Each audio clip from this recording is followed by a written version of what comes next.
Everyone, मैं हूं doctor Devanshi Singh. Welcome back to your YouTube channel guys. तो आज मैं आपके लिए एक ऐसा वीडियो लेके आई हूं जिससे क्या होगा, अगर आपका यूरिक एसिड, अगर आपकी बॉडी के अंदर यूरिक एसिड का अमाउंट बहुत ज़्यादा बढ़ गया है जिसकी वजह से आप कई सारी दिक्कतें आ रही हैं, जैसे कि गाउट की दिक्कत। अगर आपका यूरिक एसिड बढ़ रहा है तो उससे क्या होता है कि आपकी जो जॉइंट्स हैं उनमें इसके जो क्रिस्टल्स होते हैं वो एक्यूमुलेट होने लगते हैं, जिससे क्या होता है कि उन जॉइंट्स में दर्द रहने लगता है। उसके साथ साथ आपको गाउट की समस्या आ जाती है। अगर गाउट की समस्या आ जाएगी तो आपको उन जॉइंट्स की या फिर कोई भी बोन में बहुत दर्द होगा, मतलब बहुत ज़्यादा दर्द रहेगा, आपको बिल्कुल चला भी नहीं जाएगा, और चलेंगे तो आपको वो चीज़ दर्द करेगी गाउट पे। और खासकर किसी किसी को तो स्वेलिंग भी आने लगती है जहाँ पे ये दिक्कत आती है गाउट की।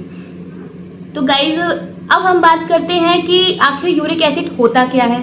यूरिक एसिड एक तरह का वेस्ट प्रोडक्ट होता है, यानी ये किससे बनता है, एक हमारी बॉडी में केमिकल पाया जाता है वो है प्यूरिन। जब ये प्यूरिन टूटता है तब इसका ये वेस्ट प्रोडक्ट निकलता है, यानी यूरिक एसिड। यूरिक एसिड क्या है, बिल्कुल नेचुरल फॉर्म है, ये हमारी बॉडी में तो पाया ही जाता है। अब हम बात करते हैं कि यूरिक एसिड बेसिकली जब हमारी बॉडी में, मतलब ये वेस्ट प्रोडक्ट जब बनता है तो हमारी ये जो यूरिक एसिड है ये किडनीज का काम होता है, ये इसको नॉर्मल तरीके से इसको एक्सक्रीट आउट करती है हमारी बॉडी से।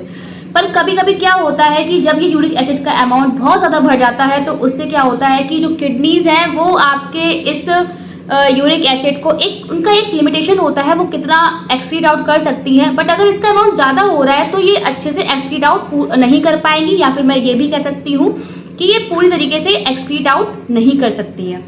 तो अब हम बात करते हैं, पर दोस्तों होता क्या है कि कई लोग क्या करते हैं, जब उनका यूरिक एसिड बढ़ जाता है तो वो जाते हैं डॉक्टर्स के पास, वो मेडिसिन लेते हैं। बट होता क्या है, आपका जो, अगर आप मेडिसिन ले रहे हैं तो उससे क्या होता है, आपका टेम्परेरी इलाज तो हो जाएगा बट आपका ये क्योर नहीं होगा।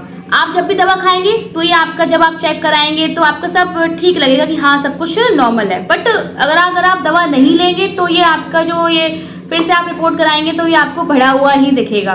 तो इसलिए मतलब क्योर नहीं है, यहाँ पे बस टेम्परेरी इलाज है।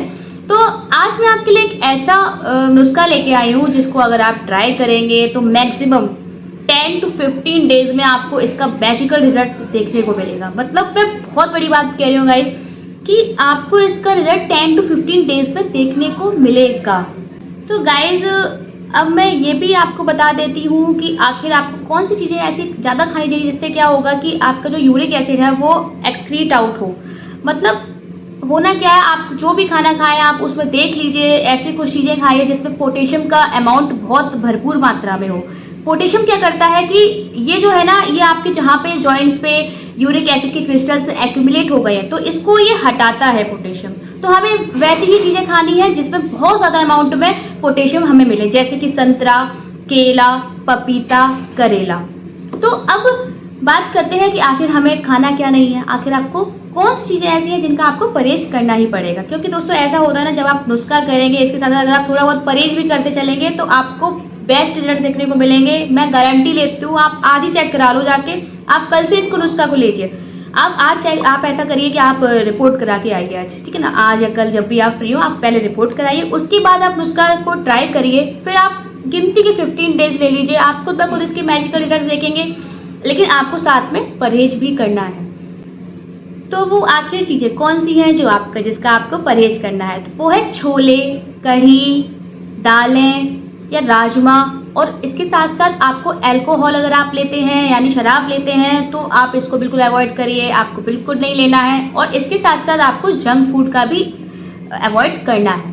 तो मैं एक बात कहूँगी आपसे, जब आप ये परहेज ही करेंगे ना तो उससे ही आपको 50% तो आराम ऐसे ही मिल जाता है। और आप अगर नुस्खा भी ट्राई करेंगे, परहेज भी करेंगे, तो आप खुद पे सोच लीजिए, खुद ब खुद सोचिए कि इसके क्या जादुई रिजल्ट्स आपको देखने को मिलेंगे। तो चलिए अब हम बात करते हैं बिना किसी देरी के, आखिर उस नुस्खे के बारे में बात करते हैं कि उसके सबसे पहले जानते हैं कि आखिर उसके इंग्रेडिएंट्स क्या हैं। तो दोस्तों आपको छोटी इलायची लेनी है, उसके कम से कम 8 दाने आपको लेना है। और दूसरी चीज़ जो है वो है सौंफ हमें लेना है 1 चम्मच।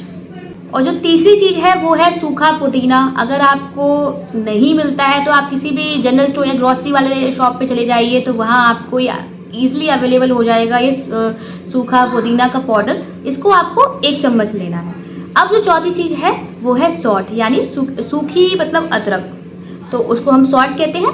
सॉल्ट को हमें 1/4 चम्मच आपको लेना है। अब आपने क्या करना है, आपको बनाना कैसे है इस ड्रिंक को, आपको क्या करना है, आप चारों चीज़ें लीजिए, आप इसको 8 गिलास पानी में डाल दीजिए। फिर इसको आपको तब तक बॉईल करना है जब तक ये 6 गिलास न रह जाए। जब ये 6 गिलास पानी उसमें रह जाए तब आपको क्या करना है, आप इसको एक अलग कंटेनर में निकाल दीजिए। फिर इसको आप थोड़ा सा नेक हल्का गुनगुना हो जाने दीजिए। तो आपको क्या करना है, आप इसको फ्रिज में भी रख सकते हैं, थोड़ा सा बना के ज़्यादा एक्स्ट्रा रख लीजिए, इसको आप फ्रिज में रख दीजिए।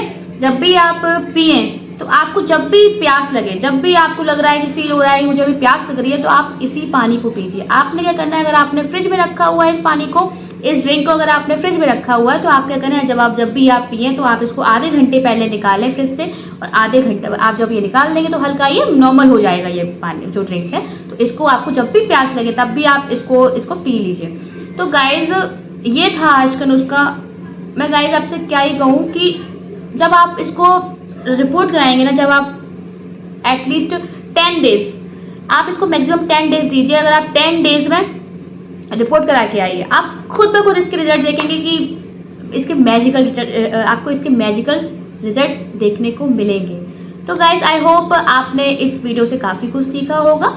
तो चलिए मिलते हैं आपसे एक नेक्स्ट वीडियो में, तब तक के लिए बाय बाय।